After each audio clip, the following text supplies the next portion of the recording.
Afiyet sonra yiyin.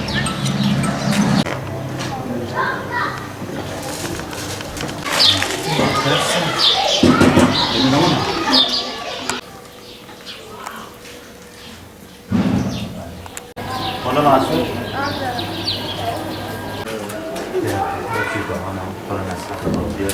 قلت موعد تشتري وضع الفرقينا سلام قال كذا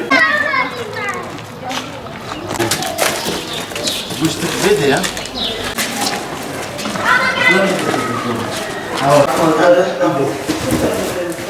وضع 10 زمان بوجبي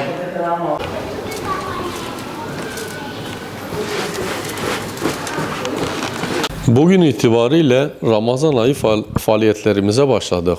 Hayırseverlerin bize bağışta bulundukları ayni, nakdi yardımları gıda kolisi olarak yetim ve ihtiyaç sahibi ailelerimize ulaştırdık.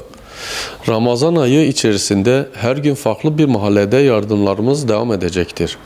Daha fazla yetim ve ihtiyaç sahibi ailelerimize ulaşmak için hayırseverlerin yardımlarını bekliyoruz. Hayırseverlerimizin yapacağı yardımları Allah şimdiden kabul etsin.